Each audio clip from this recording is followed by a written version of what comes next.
नमस्कार दोस्तों, आपको पता है संसद के मानसून सत्र का अवसान हो चुका है। मानसून सत्र खत्म हो चुका है। संसद में हंगामे के लिए, मणिपुर पर हुई अविश्वास प्रस्ताव पर लोकसभा में हुई चर्चा के लिए और साथ ही साथ कई सारे सांसदों को सस्पेंड करने के लिए भी याद रखा जाएगा। इसके अलावा आज एक महत्वपूर्ण बिल आया है जिसमें गृह मंत्री जी ने 3 पुराने अंग्रेजों के कानून को बदला है, लेकिन ओवैसी साहब इसका भी विरोध कर रहे हैं। इन तमाम मुद्दों पर ज्ञान वापी से लेकर नूह की हिंसा, मणिपुर की हिंसा और साथ ही साथ राहुल गांधी का भाषण, इस पर बात करने के लिए मेरे साथ हैं बीजेपी के प्रखर प्रवक्ता, वरिष्ठ नेता, सांसद डॉक्टर सुधांशु त्रिवेदी जी। डॉक्टर त्रिवेदी जी, सबसे पहला मेरा सवाल, ओवैसी साहब इन तीनों evidence act, CrPC, IPC amendment act, जो अंग्रेजों के कानून है लगभग 1860 1872 के, इनको बदले जाने का विरोध कर रहे हैं। वो कह रहे हैं कि इससे जो है आम शहरी के हक और हुकूक प्रभावित होंगे। आप कैसे देखते हैं इस आलोचना को?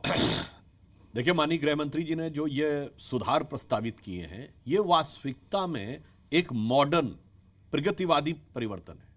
अब उदाहरण के लिए अगर आप देखें तो उन्होंने एक प्रकार से सिडेशन या देशद्रोह बोलने के ऊपर उसको तो समाप्त किया है। इसका तो स्वागत करना चाहिए ओवैसी जी को, इसमें कौन सी समस्या की बात है। दूसरी तरफ टेररिज्म से रिलेटेड चीजें जो होती थी, जिनके बारे में एक स्पष्ट व्याख्या नहीं थी, उसको व्याख्यायित कर दिया गया है। तो एक प्रकार से इसमें क्लैरिटी लाई गई है और किसी भी व्यक्ति का दुरुपयोग ना हो सके, इसमें इतने अच्छे अच्छे प्रावधान किए गए हैं कि यदि पुलिस ने अरेस्ट किया तो इतने दिन के अंदर, 120 दिन के अंदर उसको यह करना ही पड़ेगा। इवन न्यायालय के ऊपर भी बाध्यता है कि 30 दिन के अंदर उनको अपना निर्णय सुनाना पड़ेगा। निर्णय सुनाने के बाद न्यायालय को भी 7 दिन के अंदर उसकी प्रतिलिपि उपलब्ध करानी पड़ेगी। मैं समझता हूं कि 21st सेंचुरी में इससे बेहतर सुधार नहीं हो सकते थे जो गृह मंत्री अमित शाह जी ने किया है। अब जहां तक ओवैसी जी की बात है, वो तो हर चीज को लेकर उनको मतलब ना इत्तेफाकी रहती है। वो तो परमानेंट खिलाफत के मूड में रहते हैं। मतलब अगर उनके लिए कहें ना, वो हर चीज पे लड़ने के मूड में रहते हैं।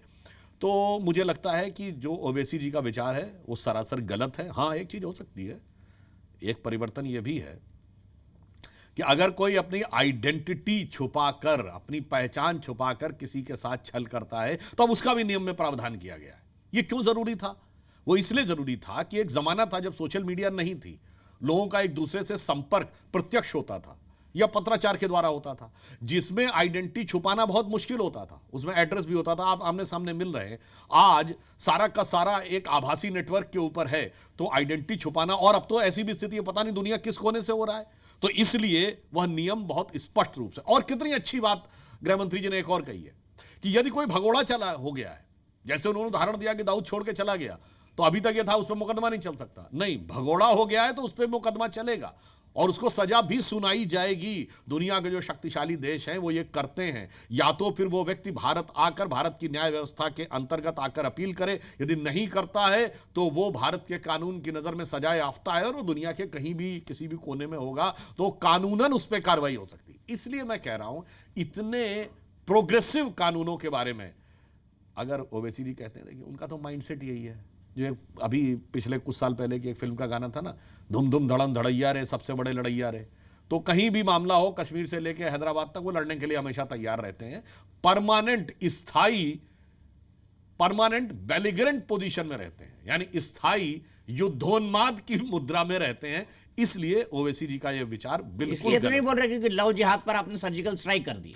मैं यही तो कह रहा हूं कि अगर कोई आइडेंटिटी छुपा कर रहा है तो उनकी बात ही अपने आप अपनी बात को काट रहे हैं। अगर वो वास्तविकता में लव है तो जनाब, प्यार में यकीन सबसे इंपॉर्टेंट होता है, उसमें छुपाया नहीं जाता है। और मैं पुनः कहना चाहता हूं, ये बहुत बड़ी जो एक कुछ कहावतें होती हैं जो लैंग्वेज के द्वारा हमारे दिमाग में भर जाती हैं। कहावत होती है ना, everything is fair in love and war. ये तो अंग्रेजी में है ना, इसका हिंदी क्या है? जंग और इश्क में सब कुछ जायज है ना। जंग हिंदी का शब्द है ना, इश्क हिंदी का शब्द है ना, जायज हिंदी का शब्द है। सब फारसी के शब्द है जो उर्दू से लिए गए। भारत की किसी परंपरा में ऐसा कोई कहावत ही नहीं है कि युद्ध, प्रेम और युद्ध में सब कुछ अनुचित अनुचित है। हमारे यहां युद्ध का धर्म और प्रेम का त्याग होता था। इसलिए जो लोग छल कर रहे हैं प्रेम के साथ, अगर ओवैसी जी उन धोखेबाज लोगों के साथ खड़े हैं तो बात अलग है, और अगर ओवैसी जी को आपत्ति है तो इसका मतलब वो उन धोखेबाज लोगों के साथ खड़े हुए हैं। नहीं, ओवैसी जी जब मना करे तो सरकार मान लेती है सही दिशा में जा रहे हैं हम। देखिए मैं ये बात कह रहा हूं ना, ओवैसी जी किस चीज के लिए मना नहीं किए आज तक बताइए? हर चीज के ऊपर उनका हमेशा हमेशा इख्तलाफ रहता है। जिसे कहते हैं ना कि देखिए एक सदन में नेता प्रतिपक्ष होते हैं, उर्दू में नेता प्रतिपक्ष जानते क्या कहते हैं? हिज्ब इख्तलाफ के सदर। ये क्या है? परमानेंट हिज्ब इख्तलाफ के सदर है। ये स्थायी नेता प्रतिपक्ष है। एक होता है नेता प्रतिपक्ष राज्यसभा, नेता प्रतिपक्ष लोकसभा, नेता प्रतिपक्ष विधानसभा। असदुद्दीन ओवैसी जी नेता प्रतिपक्ष स्थायी सभा। स्थायी सभा, ठीक है। जी